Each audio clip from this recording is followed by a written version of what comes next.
Se os audiolivros deste canal contribuíram de alguma forma para a sua vida, considere apoiar nosso trabalho com uma doação. Sua contribuição é essencial para que possamos continuar produzindo e compartilhando conteúdo de qualidade. O link para a doação via Pix está disponível na descrição. Obrigado. Capítulo 44. Um pedido indireto. Morgase saiu de sua tenda na encosta e olhou para Andor. Ponte Branca jazia lá embaixo, abençoadamente familiar, embora ela pudesse ver que havia crescido. As fazendas estavam fracassando, os últimos suprimentos de inverno estavam estragando, então as pessoas se dirigiram para cidades. A paisagem deveria ser verde. Em vez disso, até a grama amarelada estava morrendo, deixando cicatrizes marrons. Não demoraria muito para que toda a terra se tornasse como o deserto.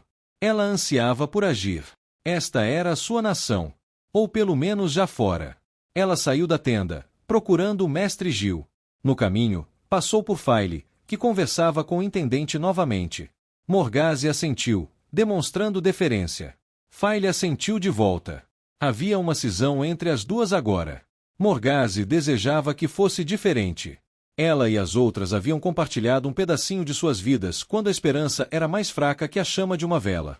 Fora Faile quem encorajara Morgase a usar o poder único, extraindo até a última gota de sua habilidade patética, para sinalizar por socorro enquanto estavam presas. O acampamento já estava bem montado e, surpreendentemente, os mantos brancos se juntaram a eles, mas Perrin ainda não havia decidido o que fazer. Ou, pelo menos, se havia decidido, não compartilharia essa decisão com Morgase. Ela caminhou até as filas de carroças, passando por ferreiros e cavalariços em busca do melhor pasto, pessoas discutindo no depósito de suprimentos, soldados cavando trincheiras a contragosto em busca de lixo. Todos tinham seus lugares, exceto Morgase. Os servos recuaram, meio curvados, sem saber como tratá-la. Ela não era uma rainha, mas também não era simplesmente mais uma nobre. Certamente não era mais uma serva. Embora o tempo com Galada tivesse lembrado do que era ser uma rainha, ela estava grata pelo que aprenderá como Maiden. Não fora tão ruim quanto temia. Havia vantagens em ser dama de companhia. A camaradagem das outras servas, a liberdade dos fardos da liderança, o tempo passado com Talanvor, que a vida não era dela. Era hora de parar de fingir. Ela finalmente encontrou Basil Gil carregando a carroça, Lini supervisionando, Langvin e Breane ajudando. Faile havia liberado Breane e Langvin de seu serviço para que pudessem servir Morgase. Morgase manteve silêncio sobre Faile ter tão graciosamente devolvido seus servos. Talanvor não estava lá. Bem, ela não podia mais ficar de olho nele como uma garota. Ela precisava voltar para Caemin e ajudar Elaine. Vossa Majestade, disse Mestre Gil, curvando-se. Ele hesitou. Quero dizer, minha senhora. Com licença. Não se preocupe, Mestre Gil. Tenho dificuldade em me lembrar de mim mesmo. Tem certeza de que quer prosseguir com isso? Lini cruzou os braços magros. Sim, disse Morgase. É nosso dever retornar a Caemin e oferecer a Elaine toda a assistência que pudermos.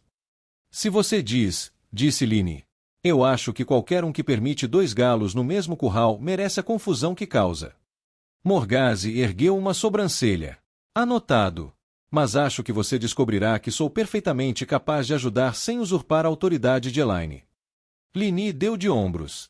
Ela tinha razão. Morgase precisava ser cautelosa. Ficar na capital por muito tempo poderia lançar uma sombra sobre Elaine. Mas se havia uma coisa que Morgase aprenderá em seus meses como Maiden era que as pessoas precisavam fazer algo produtivo, mesmo que fosse algo tão simples como aprender a servir chá. Morgase possuía habilidades que Elaine poderia usar nos tempos perigosos que viriam. Se começasse a ofuscar a filha, no entanto, se mudaria de Caemin para suas propriedades no oeste. Os outros começaram a carregar rapidamente, e Morgase teve que cruzar os braços para não ajudar. Havia uma certa satisfação em cuidar de si mesma. Enquanto esperava, notou alguém vindo de Ponte Branca cavalgando pela trilha. Talanvor. O que ele estava fazendo na cidade? Ele a viu e se aproximou, então se curvou, seu rosto magro e quadrado modelo de deferência. Minha senhora. Você visitou a cidade? Conseguiu a permissão do Lord Aibara. Perrin não queria que uma onda repentina de soldados e refugiados entrasse na cidade e causasse problemas. Minha senhora, tenho família lá, disse Talanvor, desmontando da cela. Sua voz era rígida e formal. Achei sensato investigar as informações descobertas pelos batedores do Lord Aibara. É mesmo, Tenente Guarda Talanvor, disse Morgase. Se ele conseguia agir de forma tão formal, ela também conseguia. Lynne, passando com uma braçada de lençóis para embalar, bufou baixinho ao ouvir o tom de Morgase. Sim, minha senhora, respondeu Talanvor. Minha senhora, posso fazer uma sugestão? Fale. Segundo relatos, sua filha ainda presume que você esteja morta. Tenho certeza de que, se falarmos com Lord Aibara, ele ordenará ao seu Ashaman que abra um portal para que possamos retornar a Caemlyn. Uma sugestão interessante, disse Morgase cuidadosamente, ignorando o sorriso irônico no rosto de Lynne enquanto ela voltava na outra direção. Minha senhora, disse Talanvor, olhando para Lynne, podemos conversar em particular. Morgase assentiu, afastando-se para o lado do acampamento. Talanvor a seguiu. A uma curta distância, ela se virou para olhá-lo. E então? Minha senhora, continuou ele com a voz mais suave. A corte andorana certamente saberá que você ainda vive, agora que todo o acampamento de Aibara sabe. Se não se apresentar e explicar que renunciou ao trono, os rumores sobre sua sobrevivência poderão minar a autoridade de Elaine. Morgase não respondeu. Se a última batalha realmente está chegando, disse Talanvor, não podemos nos dar ao luxo de... Ah, cala a boca, disse ela secamente. Já dei ordem para Lynne e os outros fazerem as malas. Você não percebeu o que eles estavam fazendo? Talanvor corou ao notar Gil carregando um baú e colocando-o na carroça. Peço desculpas pela minha impetuosidade. Com a sua permissão, minha senhora. Talanvor assentiu e se virou para ir embora. Precisamos ser tão formais um com o outro, Talanvor. A ilusão acabou, minha senhora. Ele se afastou. Morgase o observou partir e sentiu o coração se apertar. Maldita teimosia! Maldito Galad! A chegada dele a fizera lembrar de seu orgulho, de seu dever real. Era ruim para ela ter um marido. Ela aprenderá isso com Taringail. Apesar de toda a estabilidade que seu casamento com ele lhe trouxera, cada vantagem trazia consigo uma ameaça ao seu trono. Era por isso que ela nunca fizera de Bryne ou Tom seus consortes oficiais, e Gaebril só provava que ela tinha razão em se preocupar. Qualquer homem que se casasse com ela poderia, potencialmente, ser uma ameaça tanto para Elaine quanto para Andor. Seus filhos, se ela tivesse mais, seriam rivais dos de Elaine. Morgase não podia se dar ao luxo de amar. Talanvor parou a uma curta distância, e ela prendeu a respiração. Ele se virou e caminhou de volta até ela. Sacou a espada e se abaixou, colocando-a reverentemente aos pés dela, enquanto ela permanecia em meio às ervas daninhas e aos arbustos. Eu estava errado em ameaçar ir embora, antes, disse ele suavemente. Eu estava ferido, e a dor torna um homem estúpido. Você sabe que eu sempre estarei aqui, Morgase. Já prometi isso a você antes, e falo sério. Hoje em dia, me sinto como uma presa em um mundo de águias. Mas eu tenho minha espada e meu coração, e ambos são seus. Para sempre. Ele se levantou para ir embora. Talanvor, disse ela, quase num sussurro. Você nunca me pediu, sabia? Se eu te aceitasse. Não posso te colocar nessa posição. Não seria certo te forçar a fazer o que nós dois sabemos que você deve fazer, agora que foi exposta. E o que devo fazer? Recusar, ele cuspiu, visivelmente irritado. Pelo bem de Andor. Devo mesmo? Ela perguntou. Eu continuo me dizendo isso, Talanvor, mas ainda questiono. De que eu sou útil para você? Perguntou ele. No mínimo, você deveria se casar para ajudar Elaine a garantir a lealdade de uma das facções que você ofendeu. Então eu vou para o casamento sem amor, disse ela. De novo. Quantas vezes terei que sacrificar meu coração por Andor? Quantas vezes forem necessárias, suponho. Ele parecia tão amargo, cerrando os punhos. Não com raiva dela, mas da situação. Ele sempre fora um homem de muita paixão. Ela hesitou, depois balançou a cabeça. Não, disse ela. De novo, não. Talanvor, olhe para o céu lá em cima. Você viu as coisas que andam pelo mundo, sentiu as maldições do tenebroso nos atingirem. Este não é o momento para ficar sem esperança. Sem amor. Mas e o dever? O dever pode entrar na linha. Já teve sua cota de mim. Todo mundo já teve sua cota de mim, Talanvor. Todo mundo, menos o homem que eu quero. Ela passou por cima da espada dele, ainda caída entre os carrapichos, e não conseguiu se conter. Num piscar de olhos, ela o estava beijando. Tudo bem, vocês dois, disse uma voz severa atrás de si. Vamos ver o Lord Aibara agora mesmo. Morgase se afastou. Era Lyney. O quê? Morgase tentou se recompor. Você vai se casar, declarou Lyney. Nem que eu tenha que te puxar pelas orelhas. Eu farei minha própria escolha, disse Morgase. Perrin tentou me fazer. Eu não sou ele, disse Lyney. É melhor fazer isso antes de voltarmos para Elaine. Quando você estiver em Caemlyn, haverá complicações. Ela virou os olhos para Gil, que já havia guardado o baú. E você? Desfaça as coisas da minha senhora. Mas Lyney, protestou Morgase, nós vamos para Caemlyn. Amanhã será logo, criança. Hoje à noite, vocês comemoram. Ela os encarou. E até que o casamento esteja concluído, não acho seguro confiar em vocês dois sozinhos. Morgase corou. Lyney, sibilou ela. Eu não tenho mais 18 anos. Não, quando você tinha 18 anos, você se casou de verdade. Preciso puxar suas orelhas. Eu, disse Morgase. Estamos indo, Lyney, disse Talanvor. Morgase o encarou. Ele franziu a testa. O quê? Você não perguntou. Ele sorriu e a abraçou. Morgase Traca, você quer ser minha esposa? Sim, ela respondeu. Agora vamos encontrar Perrin. Perrin puxou o galho de carvalho. Ele se quebrou, soltando uma nuvem de pó de madeira.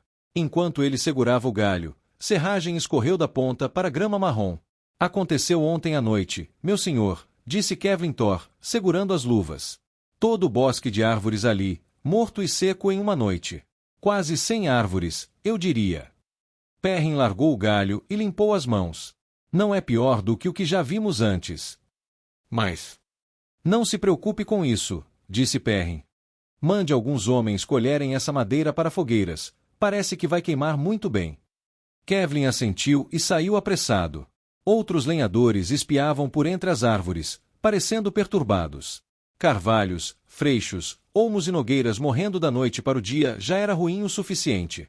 Mas morrer e depois secar como se estivessem mortos há anos, isso era absolutamente perturbador. Mas era melhor levar isso na esportiva, não deixar os homens ficarem com medo. Perrin caminhou de volta para o acampamento. Ao longe, bigornas soavam. Eles haviam comprado matéria-prima, todo o ferro e aço que conseguiram em Ponte Branca. O povo estava ansioso para negociar por comida, e Perrin havia conseguido 5 forjas, com homens para movê-las e montá-las, além de martelos, ferramentas e carvão. Ele poderia ter salvado alguns na Cidade da Fome. Pelo menos por um tempo. Os ferreiros continuaram a martelar. Esperava que não estivesse forçando Neald e os outros a trabalharem demais. Armas forjadas com poder dariam ao seu povo uma vantagem crucial. Neald não conseguirá descobrir exatamente o que fizera para ajudar a forjar Malenir, mas Perrin não se surpreendera. Aquela noite fora única. Ele pousou a mão na arma, sentindo seu leve calor, pensando em Hopper. Agora, Neald havia descoberto como fazer lâminas que não cegassem nem quebrassem. Quanto mais praticava, mais afiados os gumes conseguia criar. Os Aiel já haviam começado a exigir esses gumes para suas lanças, e Perrin dera a Neald a ordem de cuidar deles primeiro. Era o mínimo que ele lhes devia. No terreno de viagem, na borda do grande acampamento cada vez mais entrincheirado, Grade estava em círculo com Anora e Mazuri, segurando um portão aberto. Este era o último grupo de não-combatentes que queria deixá-lo, o grupo que viajava para Caemlyn. Entre eles, ele havia enviado um mensageiro para Elaine. Precisaria se encontrar com ela em breve. Não tinha certeza se deveria se preocupar ou não. O tempo diria. Outros voltavam pelo portão, trazendo algumas carroças de comida compradas em Caemlyn, onde ainda havia suprimentos disponíveis. Finalmente, ele avistou Faile abrindo caminho pelo acampamento em sua direção. Levantou a mão, puxando-a para perto. Está tudo bem com o Bavin? Perguntou Perrin. Ela estivera na tenda do intendente. Está tudo bem. Perrin coçou o queixo. Faz tempo que eu queria te contar. Não acho que ele seja particularmente honesto. Vou ficar de olho nele, disse ela, com um cheiro divertido. Berelain tem passado mais tempo com os mantos brancos, disse Perrin. Parece que ela está de olho em Damodred. Ela tem me deixado completamente em paz. É mesmo? Sim. E ela publicou aquela proclamação, condenando os rumores sobre mim e ela. Luz, mas as pessoas parecem realmente acreditar. Eu estava preocupado que eles vissem que era um sinal de desespero. Filey cheirava satisfeita. Ele colocou a mão no ombro dela. Não sei o que você fez, mas obrigado. Você sabe a diferença entre um gavião e um falcão, Perrin. Tamanho, principalmente, disse ele. O formato das asas também. O falcão tem uma aparência mais parecida com uma flecha. O falcão, disse Filey, voa melhor. Mata com o bico e pode voar rápido e veloz.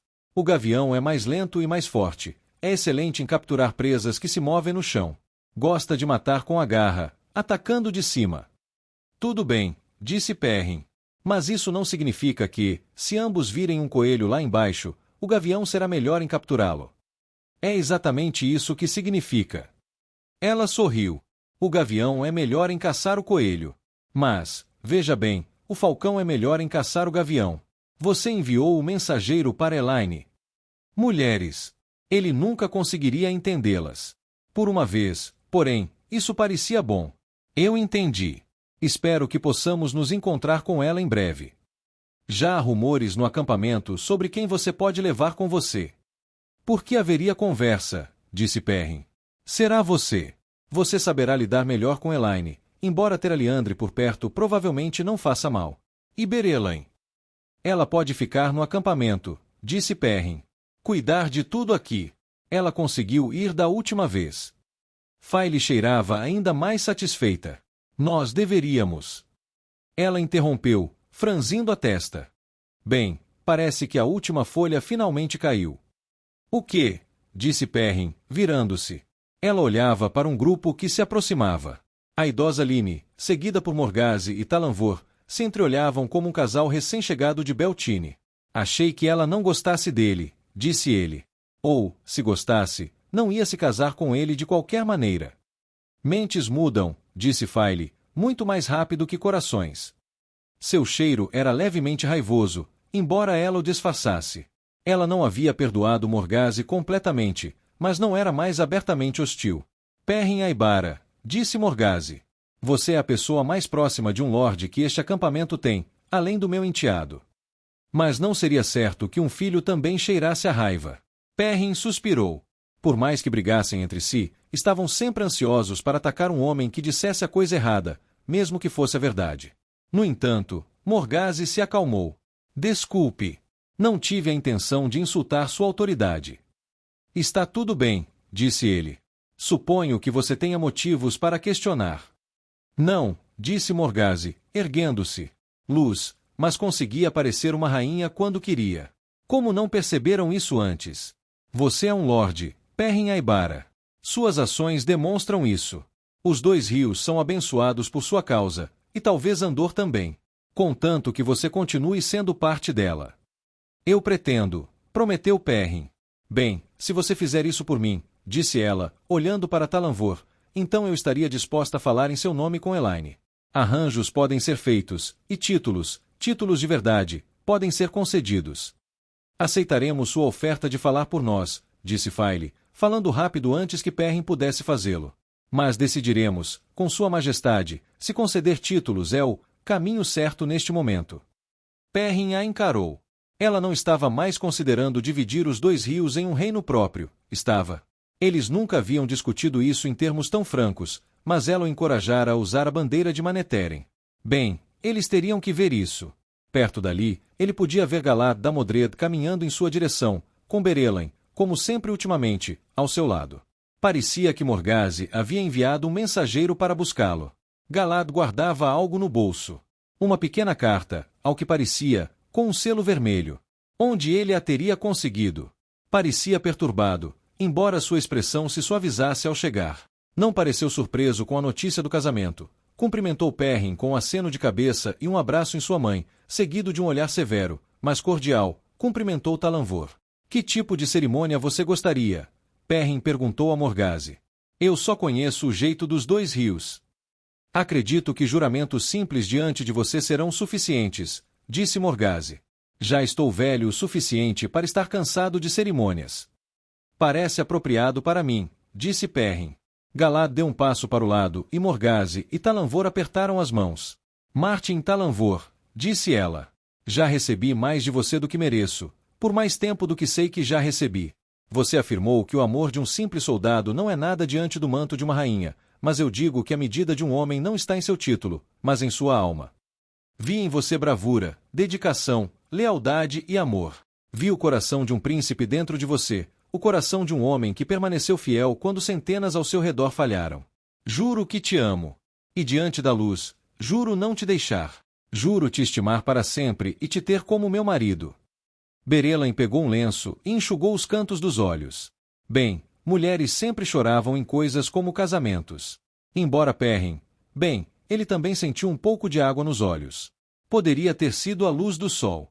Morgase Traca, disse Talanvor, eu me apaixonei por você pela maneira como tratava aqueles ao seu redor como rainha. Eu vi uma mulher que assumia o dever não apenas com senso de responsabilidade, mas com paixão. Mesmo quando você não me distinguia de nenhuma outra guarda, você me tratava com gentileza e respeito. Você tratava todos os seus súditos dessa maneira. Eu te amo por sua bondade, sua inteligência, sua força de espírito e vontade. Um dos renegados não conseguiu te quebrar. Você escapou dele quando ele pensou que você estava completamente sob controle. O mais terrível dos tiranos não conseguiu te quebrar, mesmo quando ele te segurou na palma da mão. O Shaido não conseguiu te quebrar. Outro seria odioso em seu lugar, se tivesse passado pelo que você passou. Mas você se tornou, cada vez mais, alguém para admirar, estimar e respeitar. Juro que te amo. E diante da luz, juro que nunca, nunca te deixarei. Juro te amar para sempre e te ter como minha esposa. Juro, Morgase, embora parte de mim não consiga acreditar que isso possa realmente estar acontecendo. Então eles ficaram assim, olhando nos olhos um do outro, como se Perrin nem estivesse ali. Ele tossiu. Bem, que assim seja. Vocês são casados. Ele deveria dar conselhos. Como se daria conselhos a Morgase Traca, uma rainha com filhos da sua idade? Ele apenas deu de ombros. Então, vão embora. Ao lado dele, Faile exalava um cheiro de diversão e uma leve insatisfação. Lini bufou com a atuação de Perrin, mas conduziu Morgase e Talanvor para longe. Galad acenou para ele, e Berelain fez uma reverência. Eles se afastaram, Berelain comentando a rapidez da atitude. Faile sorriu para ele. Você vai ter que melhorar nisso. Eles queriam algo simples. Todo mundo diz isso, respondeu Faile. Mas você consegue ter um ar de autoridade e ser conciso. Conversaremos sobre isso. Da próxima vez, você fará um trabalho muito melhor. Próxima vez. Ele balançou a cabeça enquanto Faile se virava e caminhava em direção ao acampamento. Onde você está indo? Perguntou Perrin. Para Bavin. Preciso requisitar alguns barris de cerveja. Para quê? As festividades, disse Faile, olhando por cima do ombro. A cerimônia pode ser poupada, se necessário. Mas a celebração não deve ser poupada. Ela olhou para cima. Principalmente em momentos como este. Perrin a observou partir, desaparecendo no enorme acampamento. Soldados, fazendeiros, artesãos, aiel, mantos brancos, refugiados. Quase 70.000 homens, apesar daqueles que haviam partido ou caído em batalha. Como ele havia conseguido tal força? Antes de deixar os dois rios, ele nunca vira mais de 1.000 pessoas reunidas em um só lugar. A maior parte era o grupo de ex-mercenários e refugiados que vinham treinando sob o comando de Tan e Danil. A guarda-lobo, como se chamavam, seja lá o que isso quisesse dizer. Perrin começou a caminhar para verificar os carrinhos de suprimentos, mas algo pequeno o atingiu de leve na nuca. Ele congelou, virando-se, examinando a floresta atrás de si. À direita, ela estava marrom e morta. À esquerda, a cobertura de árvores minguava. Ele não conseguia ver ninguém. Será que estou me esforçando demais? Ele se perguntou, esfregando a cabeça enquanto se virava para continuar andando. Imaginando coisas que... Outro pequeno golpe na nuca. Ele se virou e avistou algo caindo na grama. Franzindo a testa, ajoelhou-se e pegou. Uma bolota. Outro o atingiu na testa. Tinha vindo da floresta. Perrin rosnou e caminhou em direção às árvores. Uma das poucas crianças do acampamento, talvez? À frente, havia um grande carvalho, o tronco grosso e largo o suficiente para esconder alguém. Assim que se aproximou, hesitou. Seria algum tipo de armadilha? Colocou a mão no martelo e avançou lentamente. A árvore estava a favor do vento, e ele não conseguia sentir o cheiro de... De repente, uma mão surgiu de trás do tronco, segurando um saco marrom. Peguei um texugo, disse uma voz familiar. Quer soltá-lo no gramado da vila? Perrin congelou e então soltou uma gargalhada estridente. Contornou o tronco da árvore e encontrou uma figura com um casaco vermelho de gola alta, com detalhes dourados, e calças marrons finas, sentada nas raízes expostas da árvore, o saco se contorcendo perto dos tornozelos. Mate mastigava distraidamente um longo pedaço de carne seca e usava um chapéu preto de aba larga. Uma arma de haste preta com uma lâmina larga no topo estava encostada na árvore ao lado dele. Onde ele havia conseguido roupas tão finas? Ele não havia reclamado uma vez de Randy usar roupas assim? Mate, perguntou Perrin, quase atordoado demais para falar. O que você está fazendo aqui? Pegar texugos, disse Mate, sacudindo o saco. É muito difícil, sabe, principalmente em cima da hora. O saco farfalhou e Perrin ouviu um leve rosnado vindo de dentro. Ele sentiu o cheiro de que havia, de fato, algo vivo naquele saco. Você realmente pegou um. Pode me chamar de nostálgico. Perrin não sabia se repreendia Mate ou se ria dele. Aquela mistura particular de emoções era comum quando Mate estava por perto. Felizmente, nenhuma cor brilhou nos olhos de Perrin agora que estavam próximos um do outro. Luz, isso teria sido confuso. Perrin sentiu uma tensão, no entanto. O homem de pernas longas sorriu, colocando o saco no chão e se levantando, oferecendo a mão. Perrin a pegou, mas puxou Mate para um abraço apertado. Luz, Mate, disse Perrin. Parece que já faz uma eternidade. Uma vida inteira, disse Mate. Talvez 2. Perdi a conta. Enfim, Caemin já está fervilhando com a notícia da sua chegada. Imaginei que a única maneira de dar as boas-vindas seria passar por aquele portal e encontrá-la antes de todo mundo. Mate pegou sua lança e a apoiou no ombro, com a lâmina apontada para trás. O que você estava fazendo? Onde você estava? Tom está com você? E Ninaeve? Tantas perguntas, disse Mate. Quão seguro é este seu acampamento? Seguro como qualquer lugar. Não é seguro o suficiente, Mate ficou solene. Olha, Perrin, temos uns caras muito perigosos atrás de nós. Eu vim porque queria te avisar para tomar cuidado extra. Assassinos vão te encontrar em breve, e é melhor você estar preparado para eles. Precisamos nos recuperar. Mas eu não quero fazer isso aqui. Onde, então? Encontre-me numa estalagem chamada A Multidão Feliz, em Caemin. Ah, e se não se importar, vou querer pegar emprestado um daqueles seus camaradas de jaleco preto para dar umas sacudidas. Preciso de um portal. Com que propósito? Eu explico. Mas depois. Mate tirou o chapéu, virando-se para correr de volta para o portão ainda aberto de Caemin. Sério, disse ele, virando-se e correndo para trás por um momento. Cuidado, Perrin. Com isso, ele passou por alguns refugiados e atravessou o portão. Como ele passou por grade. Luz. Perrin balançou a cabeça para si mesmo e se abaixou para desamarrar o saco e soltar o pobre texugo que Mate havia capturado.